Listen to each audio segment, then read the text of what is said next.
오늘 은혜 받으실 하나님 말씀은 신약 로마서 13장입니다. 신약 성경 258페이지 로마서 13장 11절에서 14절까지.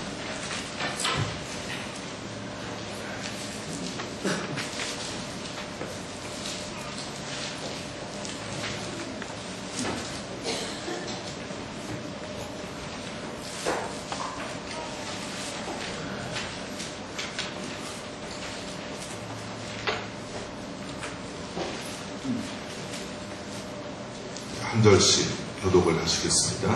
제가 먼저 11절을 읽겠습니다.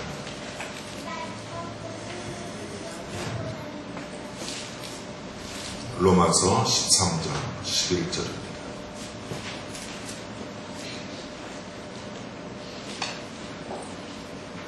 또한 너희가 이 시기를 알거니와 자다가 깰 때가 벌써 되었으니 이는 이제 우리의 구원이 처음 믿을 때보다 가까웠습니다.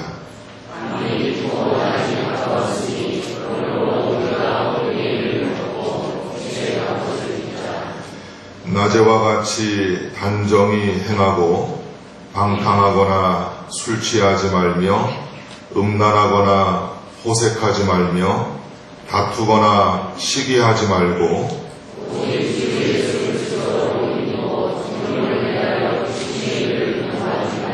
아멘. 이 말씀 은혜 되시기 바랍니다.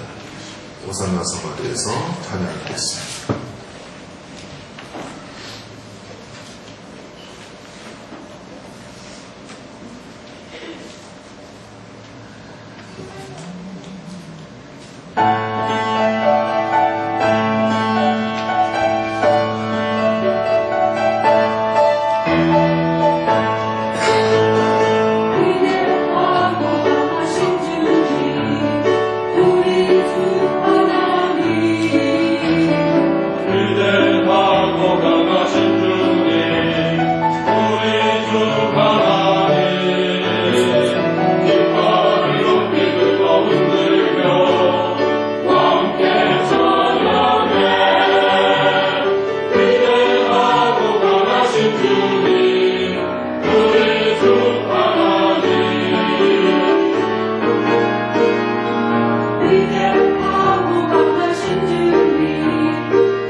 강성 원사님 소식 들으셨어요? 일부 예배 성가대 오늘부터 했다는 소식 들으셨나요? 2부 예배 성가대가 좀 긴장을 하셔야 될 것 같아요. 결심을 하고 오늘부터 시작하셨는데 제가 좀 알려드려야 될 것 같아서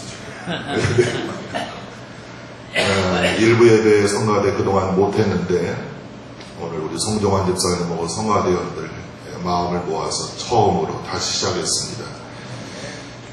일부 예배 때 그 성가대가 있고 없고가 많이 차이 나죠.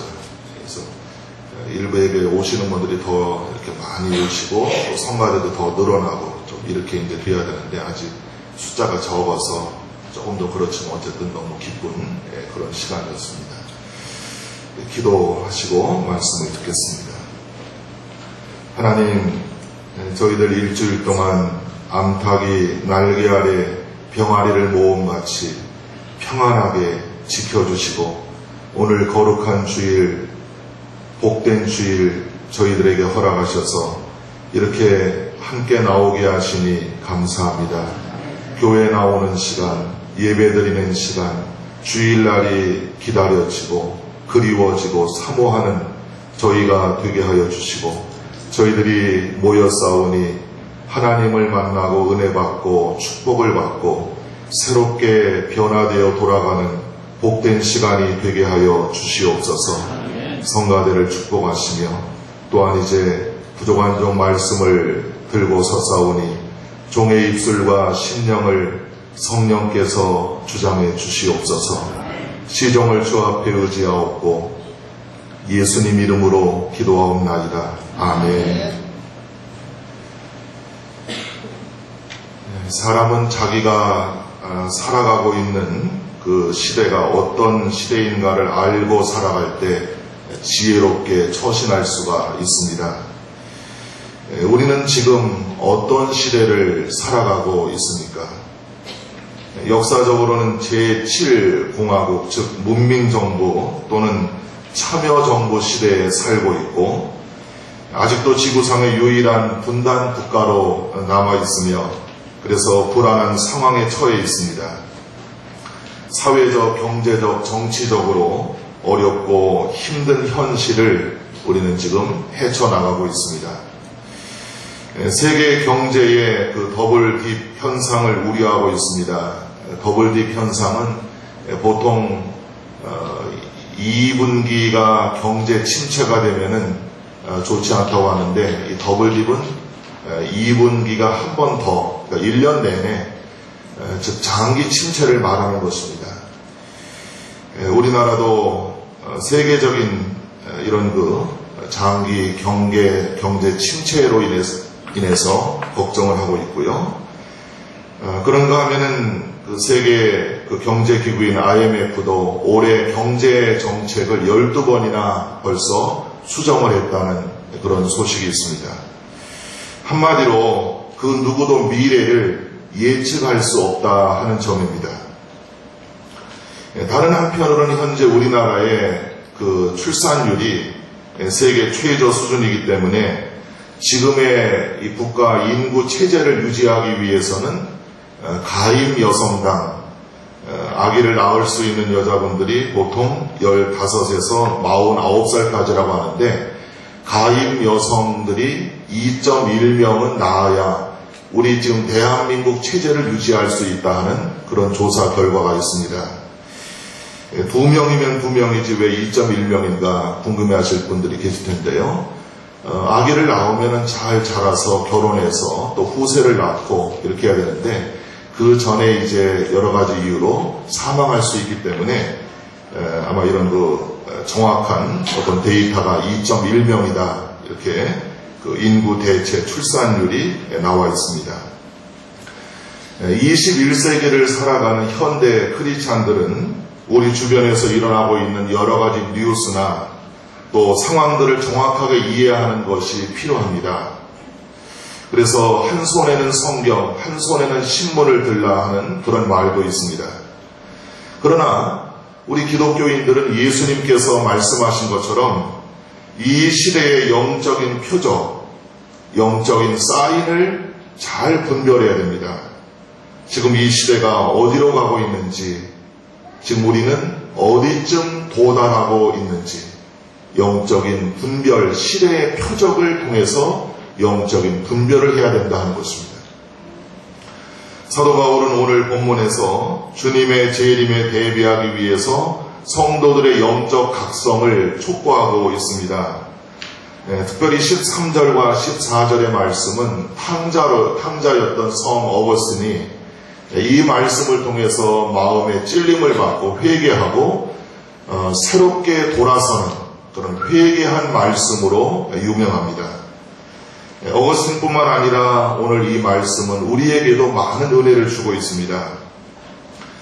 지금 우리가 살아가고 있는 인류 역사와 전 세계의 상황을 성경적으로 조명해 보면, 첫째로 11절에서 우리는 주님의 재림이 아주 가까이 다가왔다 하는 것을 알 수가 있습니다. 11절 말씀에 우리의 구원이 처음 믿을 때보다 더욱더 가까워졌다 그랬습니다. 여러분들도 지금 이제 사시면서 연세가 드셨기 때문에 처음 예수 믿을 때보다는 그만치 주님의 재림이 가까워졌다 하는 것입니다. 여러 가지 시대적인 징조를 보면 알 수 있는데요. 소계시록, 작은 계시록이라고 불리워지는 마태복음 24장에 보면은 여러 가지 징조를 예수님이 세상 끝날에는 이러이러한 일이 있으리라 제자들에게 알려주었습니다. 많은 거짓 선지자들, 요즘으로 말하면 사이비 이단들이 나온다고 하는 것입니다. 또 난리와 난리 소문을 듣게 되고 민족이 민족을, 나라가 나라를 대적하여 일어나리라. 전쟁과 그리고 폭동과 소요가 그치지 않는다는 것이죠. 그리고 지구촌 곳곳에 기근과 지진이 일어나리라 그랬습니다. 지금도 여러분 얼마나 많은 사람들이 굶어 죽고 있습니까? 1분에 24명. 정확한 데이터는 지금 아니지만은 지금도 하루에 많은 사람들이 굶어 죽고 있고, 실제로 필리핀 선교사들의 예를 들면은 필리핀 원주민들 중에서 초코파이 하나를 못 먹어서 눈이 머는 그런 원주민들이 많이 있다고 하는 것입니다.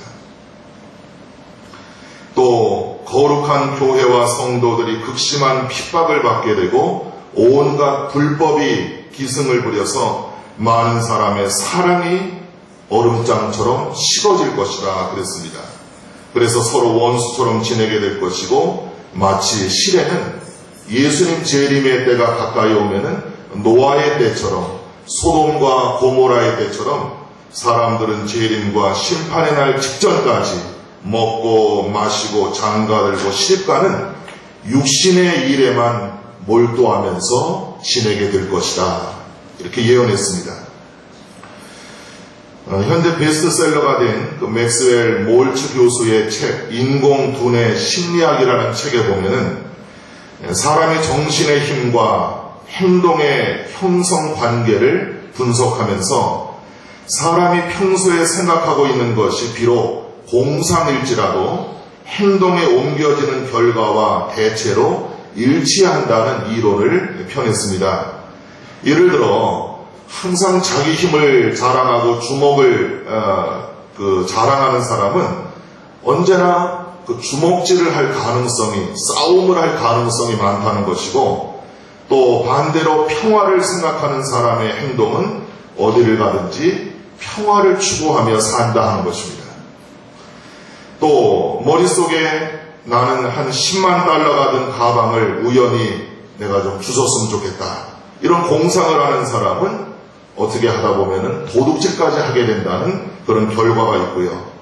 그래서 이 멀츠 박사는 역사적인 인물들도 연구했는데, 나폴레옹은 어려서부터 전쟁을 지휘하는 공상을 많이 했다고 합니다.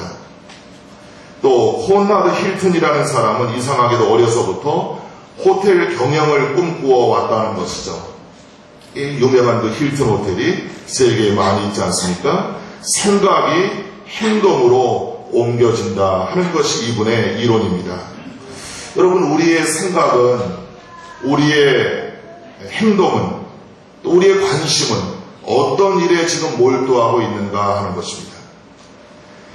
그러므로 너희가 그리스도와 함께 다시 살리심을 받았으면 위의 것을 찾으라. 위를 바라보라. 거기는 그리스도께서 하나님 우편에 앉아 계신다 그랬습니다. 무엇을 먹을까 입을까 마실까 염려하지 말고 먼저 주님을 생각하고 주님의 나라와 주님의 의를 구하며 살아가는 그런 믿음의 성도가 되어야 된다고 하는 것을 오늘 바울은 본문에서 말씀하고 있습니다. 자, 그 다음에 잠을 자다가 깰 때가 벌써 되었다 그랬습니다. 11절 말씀인데요. 오늘부터 이 설교 자막을, 요약을 화면에 안 띄우기로 했습니다. 왜냐하면은 열심히 기자처럼 적는 분들이 계시더라고요. 시선이 흐트러져서 화면은 여기니까, 여기가 TV 화면이니까 여기를 보십시오. 여기가 메인이니까. 여기는 눈이 어두우신 연세 드신 분들만 성경 말씀 큰 것만 띄우니까요. 그렇게 하시고, 가급적 그 성경도 보지 마시고요. 여기 앞을 이렇게 보시면 되겠습니다. 잠을 자다가 깰 때가 벌써 되었다 그랬습니다. 영혼의 잠에서 깰 때가 되었다 하는 것입니다. 신앙의 잠에서 깨어나서 마귀의 시험에 깊이 빠지지 않도록 힘써서 기도하라고 촉구하시는 주님의 음성을 듣고 더 늦기 전에 이불을 걷어차고 벌떡 일어나서 새벽을 깨우며 마리아처럼 부활하신 예수님을 만나기 위해 만민이 기도하는 집인 교회로 달려나와야 합니다. 조금만 더, 5분만 더, 한 일주일 있다, 한 달 있다 이렇게 하지 마시고요. 마태복음 25장에 나오는 열처녀의 비유처럼 영혼이 잠들면 금보다 귀한 믿음을 마귀에게 도둑맞게 됩니다. 요한복음 10장 10절에 도둑이 마귀가 오는 것은 도둑질하고 죽이고 멸망시키려는 것뿐이고 예수께서 오신 것은 양으로 생명을 얻게 하고 더 풍성히 얻게 하려 합니다. 말씀하셨습니다. 심리학자 줄리어스 파스트 교수라는 분이 이런 이야기를 했습니다. 당신이 어떤 사람의 눈을 3초 동안 계속 들여다본다면, 제가 지금 우리 김창수 권사님을 3초 동안 들여다보면은 분명히 당신은 그 사람에게 관심을 가지고 있다. 제가 김 권사님에 관심이 많거든요. 그런 게 되는 거예요. 3초 동안. 눈의 초점이 관심의 척도이다 하는 것입니다. 뭘 뚫어지게 쳐다보죠? 그럼 관심이 있다는 거예요. 이 말은 마음의 초점은 신앙의 척도다 하는 것입니다. 즉 하루 24시간 중에서 내 마음의 초점이 하나님께 몇 분이나 집중하고 있는가? 내 마음의 초점이 하루 24시간 중에서 하나님께 얼마 동안이나 집중하고 있는가? 하나님 생각을 얼마나 하시며 살고 있는가 하는 것입니다. 자신의 신앙 상태를 점검할 수 있는 그런 좋은 이야기입니다. 여러분, 마르다는 예수님을 접대한다는 그런 생각을 가지고 바쁘게 뛰어다녔습니다. 우리는 흔히 그런 생각을 하면서 합니다. 아이고, 예수님, 제가 열심히 6일 동안 뛰어다녀야, 그래야 제가 헌금도 많이 하고 제가 봉사도 많이 할 거 아닙니까? 이해하세요. 저 혼자 좋자고 하는 겁니까? 우리가 이런 생각을 하면서 마르다처럼 몹시 분주하게, 그래서 월요일부터 토요일까지는 전혀 어떤 예배나 기도 생활이 없이, 성경 읽는 생활이 없이 살아갈 수가 있어요. 그러나 예수님의 생각은 틀립니다. 그건 네 생각이고, 예수님이 이렇게 말씀하십니다. 예수님 말씀에 집중하고 예배하는 마리아가 나는 더 좋더라. 마리아를 칭찬하십니다. 여러분, 주님은 1분이라도 5분이라도 1시간이라도 깨어서 기도하며 예배하는 자들을 찾고 계십니다. 깨어 기도하며 주님께 내 마음의 초점을 집중하고 거기에 몰두해서 주님과 동행하는 한 주간의 삶이 돼야 주일날 교회 나오실 때 거기에 불이 더 빨리 붙을 수가 있는 것이죠. 6일 동안 전혀 기도 생활이 없고 은혜 생활, 영적인 생활이 없을 때 주일날 교회 나오면은 여러분 어렵습니다. 심령에 불이 붙기가. 그러나 일주일 내내 짧든 길든 기도하며 영적으로 산 성도들은 주일날 벌써 말씀 한마디만 던져도 가슴에 심령에 영적인 불이 활활 붙는 것입니다. 영적으로 깨어서 항상 견고하며 흔들리지 말고 항상 주의 일에 힘써서 가정과 교회와 민족의 파수꾼이 되시기를 바랍니다. 그 다음에 12절에 보면요, 밤이 깊고 낮이 가까이 왔다 그랬습니다. 여기 밤은 무지, 불신앙, 혼란, 무질서, 부조리, 부도덕, 역경, 혼란, 재난, 고통의 밤을 의미합니다. 영적인 죄악의 밤이죠. 그러나 역설적으로 밤이 깊다는 것은 의의 태양 되시는 예수님이 다시 오실 때가 다 됐다고 하는 것입니다.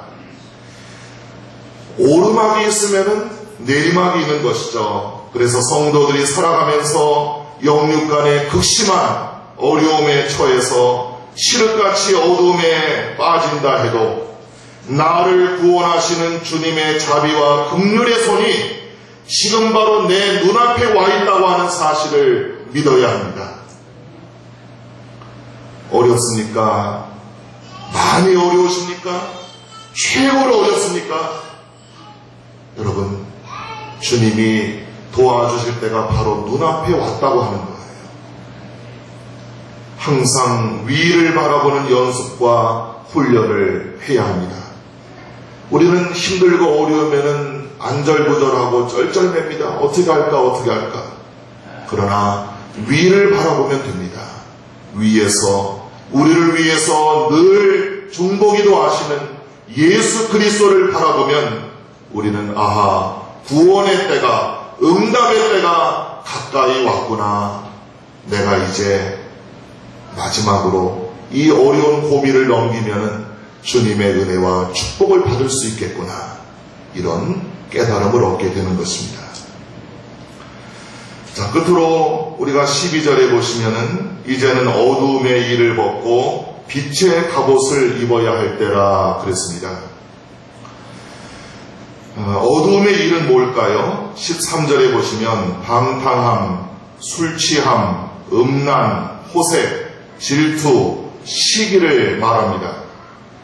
그 다음에 14절에 보시면 정욕을 위하여 육신의 일을 추구하는 것입니다. 요약하면은 무절제와 방종의 죄를 말합니다. 바울은 디모데후서 3장에서 말세가 되면 사람들은 돈을 사랑하고 교만하고 거룩하지 않고 원통함을 풀지 않고 남을 모함하고 절제하지 못하고 사납고 배신하고 조급하고 쾌락을 사랑하기를 하나님 사랑하는 것보다 더하고 경건의 모양은 있지만 경건의 능력은 부정하는 그런 모습이 된다고 이야기합니다. 그러나 구원받은 성도들은 이런 어두움에 죄악된 일들을 벗어버리고 빛의 갑옷을 입고 살아가야 합니다. 마치 밝은 대낮에 활동하는 사람들처럼 매사에 단정하게 깨끗하게 행해야 됩니다. 하나님의 전신갑주 진리의 허리띠와 의의 호심경과 평안의 복음의 신발과 믿음의 방패와 구원의 투구 성령의 검 하나님의 말씀으로 완전 무장하고 유혹의 욕심을 따라 썩어져가는 구습을 따르는 옛사람을 벗어버리고 오직 우리의 심령이 새롭게 되어서 하나님을 따라 의와 진리와 거룩함으로 지으심을 받은 새사람, 즉 예수 그리스도로 경건의 옷을 입고 살아가야 합니다. 예수 그리스도로 옷을 일단 입으시면 우리는 모든 환난으로부터 보호를 받게 됩니다. 영적인 최후 승리와 구원을 얻게 됩니다. 그러므로 성도들은 예수님 안에서 예수님을 철저하게 본받아 믿음으로 살아가야 합니다. 솔개에 대한 아주 흥미로운 그 이야기가 있는데요. 조류 중에서 가장 장수한다고 합니다. 솔개가. 무려 70년까지 산다고 하는데요. 하지만 이 솔개는 일단 40세가 되면은 발톱은 노화되고 부리는 길게 자라서 구부러지고 또 사냥감을 잡아챌 수가 없게 된다고 하는 것입니다. 그리고 깃털이 두껍게 자라서 깃털이 무거워서 하늘로 올라가기가 어렵게 된다고 하는 것입니다. 이때 솔개는 두 가지 중에 하나를 선택한다고 하는데요. 하나는 그대로 죽을 날을 기다린다는 것. 또 하나는 고통스러운 갱생, 자기 개혁의 과정을 거쳐서 새롭게 태어나겠다는 결단을 한다고 하는 것입니다. 누가요? 솔개가. 만일 자기를 개혁하려고 한다면 솔개는 산 정상으로 높이 날아올라서 거기에 둥지를 들고 머무르면서 6개월 동안의 고통스러운 과정을 밟는다고 합니다. 먼저 부리를 바위에다가 막 사정없이 쪼아서 자신의 부리가 깨지고 빠지게 해가지고 새로운 부리가 돋아나게 한다고 합니다. 또 그 새 부리로 발톱을 하나하나 무딘 발톱을 뽑아낸다고 합니다. 그 자리에서 새 발톱이 나오도록 한다고 하는 것입니다.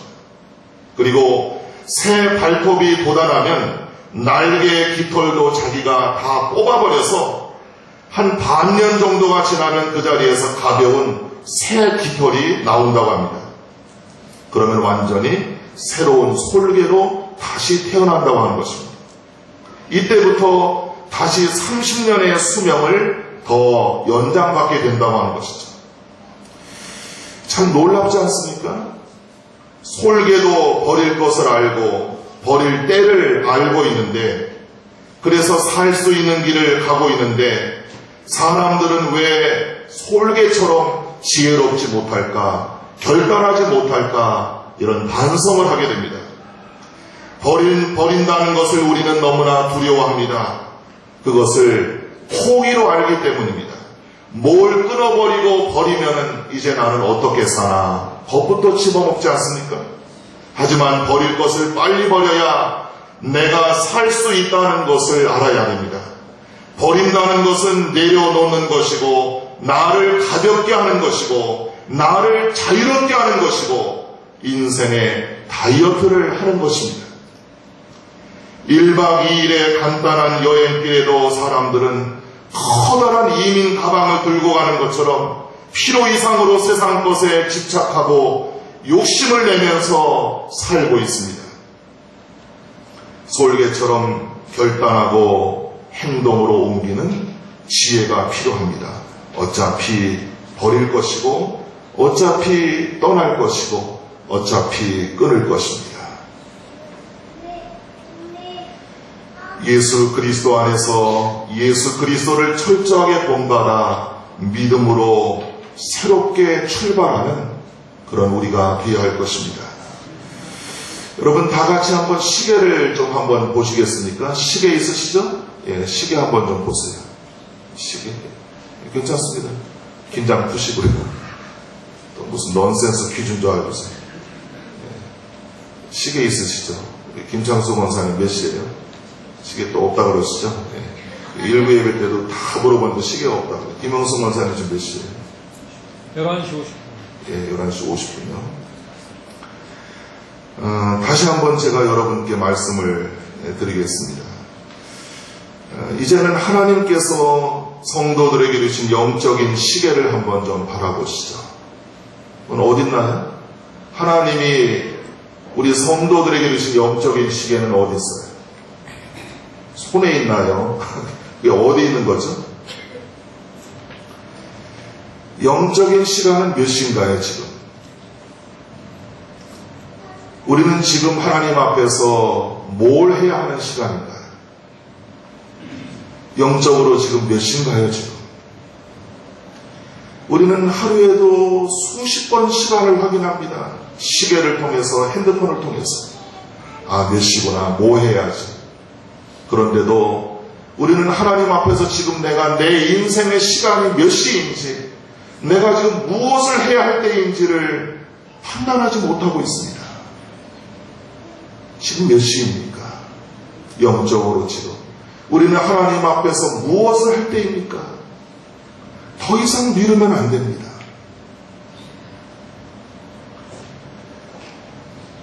너희가 어떠한 사람이 되어야 마땅한가? 거룩한 행실과 경건함으로 하나님의 날이 임하기를 바라보고 간절히 사모하라.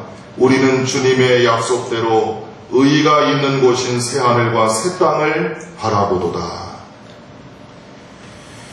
오늘이 내가 세상에 처음 태어난 첫날인 것처럼 우리가 살고, 오늘이 내가 세상을 떠나는 마지막 날인 것처럼 살아간다면 여러분 얼마나 하나님이 기뻐하실까요? 지금 몇 시입니까? 영적인 시계를 확인하시고 더 이상 미루지 말고 분발하고 새롭게 출발하는 오늘 이 시간이 되시길 바랍니다. 우리 찬송 같이 부르시겠습니다. 찬송 부르시고 같이 기도하겠습니다. 우리 헌금 찬양은 이따 성가대에서 따로 좀 해주시기 바라고요. 523장 우리 같이 부르시고 기도하겠습니다.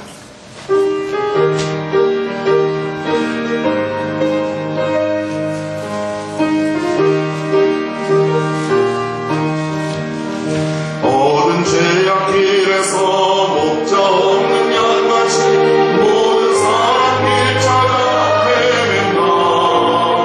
자비하신 하나님 독생 나를 보내사 저를 지금 부르니 나의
말씀하시고 음성으로 기도하겠습니다. 하나님 감사합니다.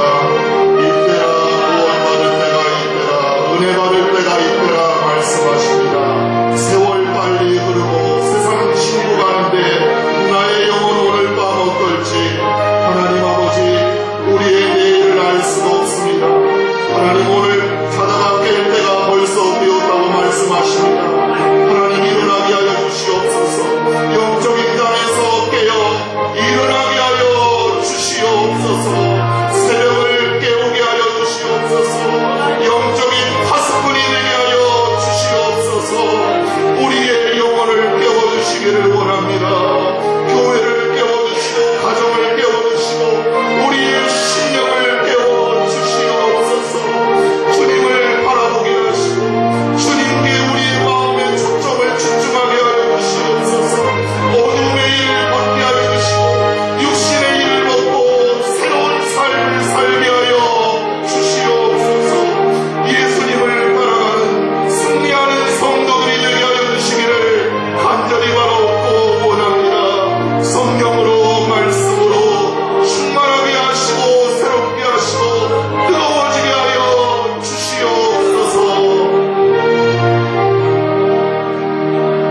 하나님 지금 몇 시인가 성령께서 탄식하며 우리에게 질문합니다. 지금 내 인생의 시계는 몇 시를 지나고 있는지 알고 있니? 왜 그렇게 깨어나지 못하고 계속 조금 더 내일 모레 미루고 있니? 성령께서 탄식하고 계십니다. 결단하게 하시고 솔개처럼 분연히 일어나서 자신을 새롭게 하고 말씀과 기도와 성령으로 은혜와 진리로 충만한 변화된 저희를 되게 하여 주시옵소서. 우리의 힘으로는 감당할 수 없습니다. 세상은 점점 악해지고 마지막 때가 되어서 우는 사자가 돌아다니며 산길자를 찾고 있습니다. 하나님 깨어있게 하시고 성령 충만하게 하시고 말씀으로 무장하며 하나님의 전신갑주로 무장하는 사랑하는 모든 성도들 되게 하여 주시옵소서. 예수님 이름으로 기도하옵나이다. 아멘.